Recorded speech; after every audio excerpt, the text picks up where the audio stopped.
Hello साथियों, नमस्कार।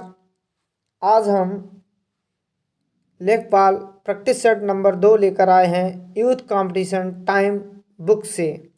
और आइए चलते हैं प्रैक्टिस सेट की तरफ।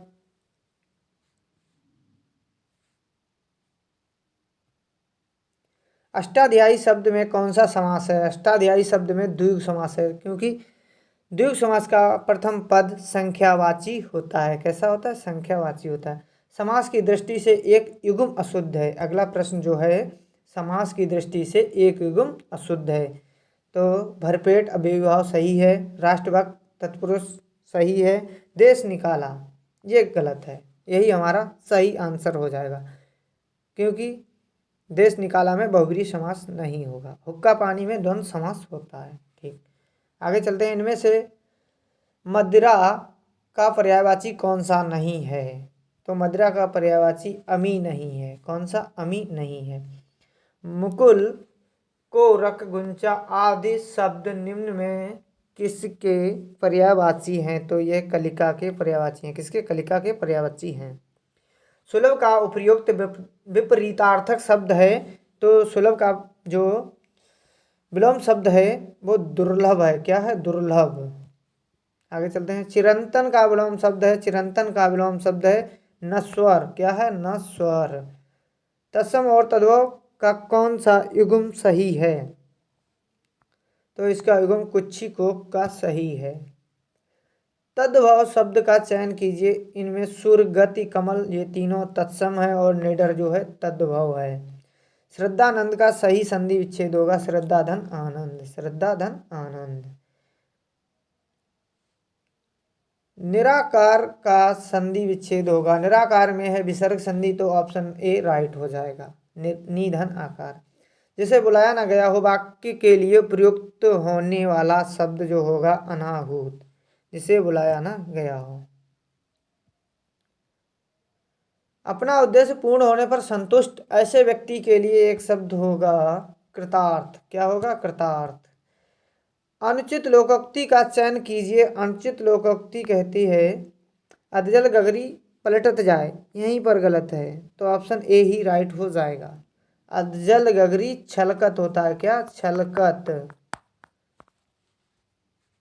तो आइए आगे चलते हैं। गंगा गए गंगादास, जमुना गए जमुनादास का सही अर्थ निर्देशित करें। तो इसका मतलब होता है जहाँ जैसा अवसर हो वैसा ढल जाना, यानी कि अवसरवादी होना।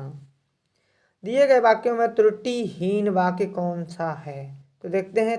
3 ऑप्शन होंगे गलत होंगे और एक ऑप्शन सही होगा। तो शरीर से ताकत होनी चाहिए, गलत है। शरीर के अंदर ताकत होनी चाहिए, गलत है। शरीर में ताकत होनी चाहिए, सही है। शरीर पर ताकत होनी चाहिए, गलत। आगे चलते हैं।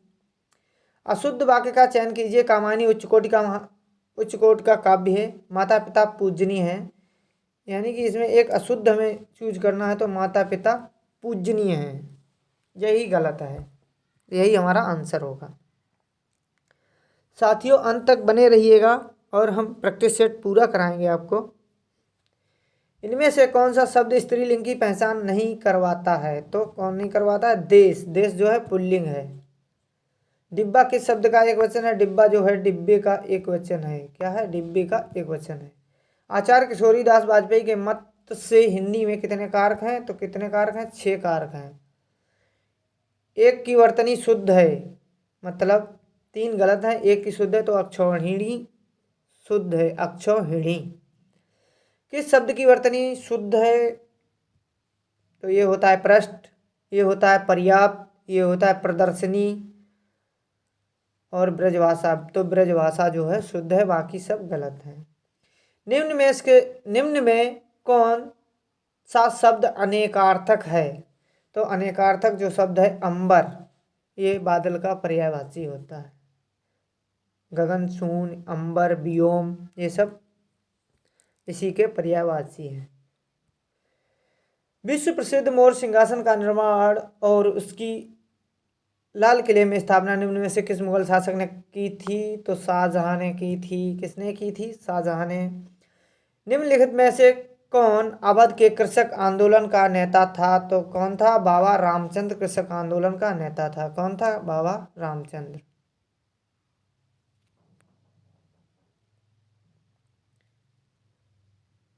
किसने बंगाल में स्थायी उपनिवेश की शुरुआत की थी? तो किसने की थी? लॉर्ड कॉर्नवालिस ने। किसने? लॉर्ड कॉर्नवालिस ने की थी। निम्नलिखित घटनाओं का सही क्रम क्या है? तो देखते हैं क्या क्रम है। रॉलेट एक्ट आया था हमारा 1919 में।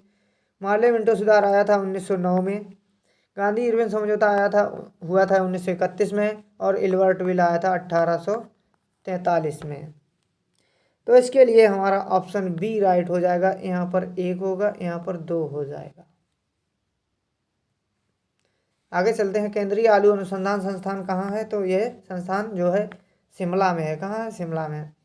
गंडक सिंचाई परियोजना किन प्रदेशों का एक संयुक्त प्रयास है? तो किनका संयुक्त प्रयास है? उत्तर प्रदेश एवं बिहार का संयुक्त प्रयास है। निम्न में से कौन सा स्थान स्टील निर्माण से संबंधित नहीं है? देखते हैं।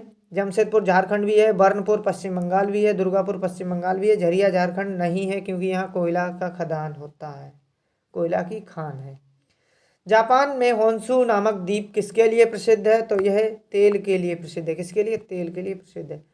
प्रसिद्ध जावा ट्रेंच नामक सबसे गहरा स्थल किस महासागर में स्थित है? तो हिंद महासागर में स्थित है। कहाँ है? हिंद महासागर में। 73वें संविधान संशोधन 1992 के द्वारा भारतीय संविधान में रिक्त जगह शीर्षक से एक परिच्छेद 9 जोड़ा गया है जो अनुच्छेद यानी आर्टिकल 243 से 243 ओ के प्रावधान कवर करता है। तो क्या करता है? पंचायत कवर करता है। क्या? पंचायत। भारत सरकार का प्रथम विधि अधिकारी कौन है? तो प्रथम विधि अधिकारी अटॉर्नी जनरल ऑफ इंडिया है। कौन है? Attorney general of India. प्रधानमंत्री आवास योजना की समयावधि है। प्रधानमंत्री आवास योजना की समयावधि 2015 से 2022 तक। नाबार्ड की स्थापना हुई थी 1982 में। कब हुई थी नाबार्ड की स्थापना? 1982 में। घर्षण के संबंध में निम्नलिखित में से कौन सा विकल्प सही है? तो घर्षण जो है गति का विरोध करता है। क्या करता है? गति का विरोध करता है घर्षण। निम्न में से कौन सी अदिश राशि है? तो इसमें इनमें से कार्य जो है अदिश राशि है। क्या है? अदिश राशि कार्य है। निम्नलिखित में से कौन एक नाइट्रोजन उर्वरक नहीं है? तो सुपर फास्फेट ऑफ लाइम यह नाइट्रोजन उर्वरक नहीं है। क्षय रोग से बच्चों को सुरक्षित रखने के लिए कौन सा टीका दिया जाता है? तो बीसीजी का टीका दिया जाता है। किसका? बीसीजी का टीका दिया जाता है। निम्नलिखित में से वह पौधा कौन सा है जो अपने भोजन के लिए कीटों को पकड़ लेता है? यानी कि यूट्रिकुलेरिया। क्या? यूट्रिकुलेरिया। पर्दीय उपकरण कार्य क्षमता जोड़ने के लिए कंप्यूटर सिस्टम से कनेक्ट होते हैं। निम्नलिखित में से कौन सा पर्दीय उपकरण नहीं है? तो क्या है? मदरबोर्ड पर्दीय उपकरण नहीं है। क्या नहीं है? मदरबोर्ड। सूची 1 को सूची 2 से सम्मिलित कीजिए तथा सूचियों के नीचे दिए गए कूट का प्रयोग करते हुए सही उत्तर दीजिए। तो आइए पहले इसको मिला लेते हैं। गोविंद साहब मेला कहाँ है? आजमगढ़ लगता है। कैलाश मेला आगरा में लगता है। सैयद सलार मेला बहराइच में लगता है। शाकंभरी मेला सहारनपुर में लगता है। तो देखते हैं इसका ऑप्शन क्या बनेगा। 3 4 1 2। देखते हैं किस में है 3 4 1 2। तो ऑप्शन नंबर बी में है 3 4 1 2। ऑप्शन नंबर बी में 3 4 1 2 सही होगा। फसल वर्ष 2020-21 के लिए खाद्यान्न उत्पादन के लिए निर्धारित लक्ष्य है कितना है? 301 मिलियन टन है। कितना? 301 मिलियन टन है। निम्नलिखित कथनों का मिलान करें। फॉर्च्यून ग्लोबल 500 सूची 2021 के अनुसार। देखते हैं। यानी कि राजेश एक्सपोर्ट भारत की है, वॉक्सवैगन जर्मनी की है, वॉलमार्ट अमेरिका की है, स्टेट ग्रिड चाइना की है। तो देखते हैं दूसरा पहला चौथा तीसरा। दूसरा पहला चौथा तीसरा यानी कि ऑप्शन ए ही सही हो जाएगा। क्या? ऑप्शन ए ही सही हो जाएगा। आगे चलते हैं। छात्र उद्यमिता कार्यक्रम 3.0 की थीम है। क्या है? कौन सी थीम है?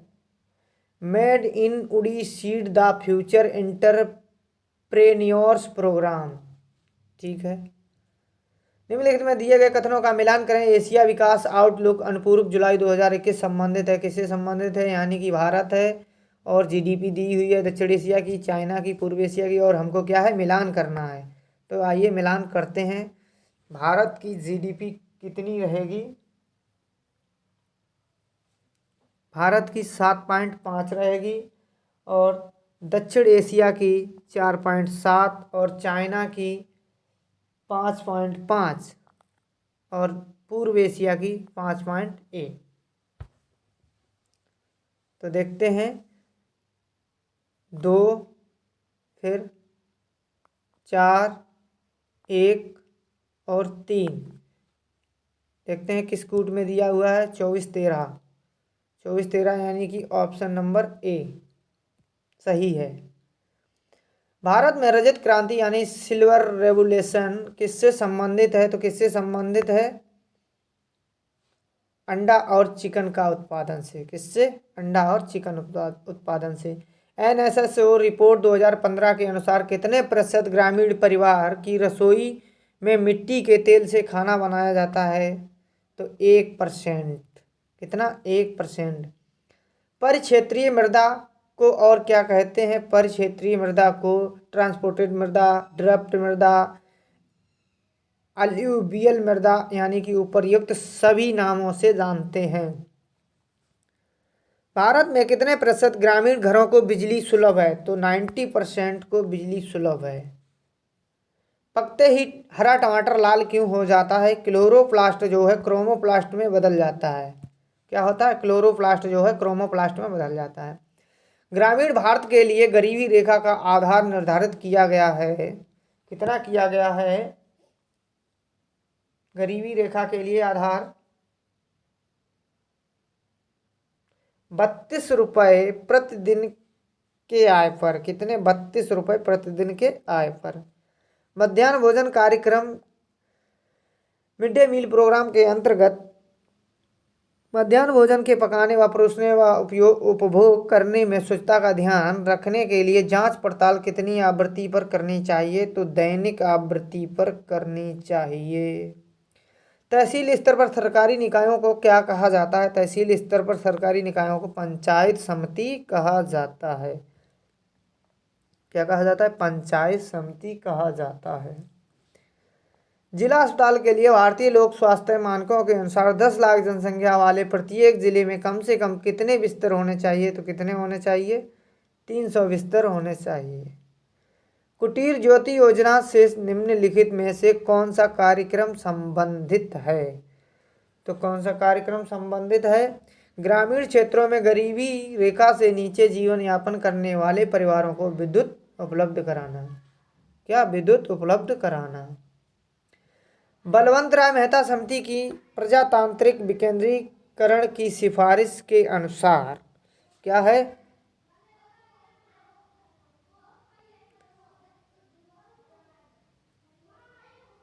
जिला, ब्लॉक एवं ग्राम स्तरों पर त्रिस्तरीय प्रजातांत्रिक पंचायती राज संस्थाओं का गठन होना। क्या? गठन होना।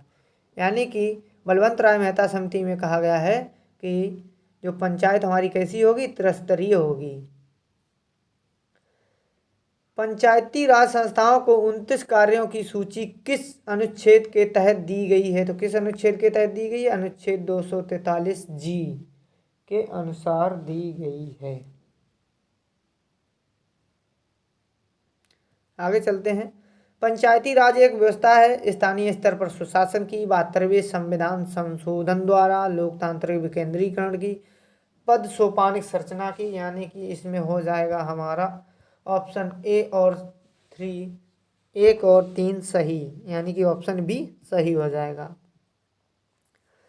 पंचायती राज व्यवस्था में न्याय पंचायतों को किसी को बंदी बनाए जाने की सजा देने का अधिकार निम्न में से किस राज्य में है? तो किस राज्य में? बिहार राज्य में है। किसमें है? बिहार राज्य में है। योजना आयोग का उपाध्यक्ष किसके समकक्ष होता है? तो किसके समकक्ष होता है? कैबिनेट मंत्री के समकक्ष होता है। भारत में योजना अवकाश की अवधि थी, क्या थी? 1966 से 69 तक। कितनी? 1966 से 69 तक। भारतीय अर्थव्यवस्था में कृषि का योगदान कैसा है, घट रहा है, क्योंकि इतनी सारी कंपनियां और मकानों की बढ़ोतरी हो रही है, उद्योग धंधे स्थापित हो रहे हैं, तो कृषि का योगदान घटेगा। NAFED संबंधित है, तो किससे संबंधित है, कृषि उत्पादकों के विपणन से। किससे, कृषि उत्पादकों के विपणन से। आगे चलते हैं। भारत में श्वेत क्रांति, व्हाइट रिवॉल्यूशन का जनक किसे कहा जाता है, तो डॉक्टर वर्गीज कुरियन को कहा जाता है। किसको, डॉक्टर वर्गीज कुरियन को। भारत में तंबाकू का सबसे बड़ा उत्पादक राज्य है, कौन सा है, तो गुजरात जो है सबसे बड़ा उत्पादक है तंबाकू का। सर्व शिक्षा अभियान निम्नलिखित में से किस आयु वर्ग के लिए है, तो किसके लिए है, प्राइमरी में जो बच्चे पढ़ते हैं 6 से 14 वर्ष के बच्चे होते हैं। प्रधानमंत्री ग्राम सड़क योजना का के उद्देश्य हैं या हैं, तो मतलब गाँव को मुख्य सड़क से जोड़ना, पक्की सड़क बनाना, यानी कि ऑप्शन नंबर सी सही हो जाएगा। ऑप्शन नंबर सी सही हो जाएगा। 1944 में गांधीवादी योजना को प्रतिपादित किया था, किसने किया था, गांधीवादी योजना को श्रीमन नारायण अग्रवाल ने। किसने, श्रीमन नारायण अग्रवाल ने। समाजवादी पेंशन योजना के किस वर्ग के लोग लाभान्वित होंगे, सामान्य वर्ग के, गरीब परिवार, अनुसूचित जाति, अनुसूचित जनजाति तथा अन्य पिछड़े वर्ग के गरीब परिवार, अल्पसंख्यक समुदाय के गरीब परिवार, यानी कि सभी वर्गों के गरीब परिवार लाभान्वित होंगे। उत्तर प्रदेश में क्रियान्वित की जा रही निम्नलिखित योजनाओं में से कौन एक केंद्रीय सरकारी योजना नहीं है, तो कौन सी नहीं है, गंगा एक्सप्रेसवे केंद्रीय सरकार की योजना नहीं है।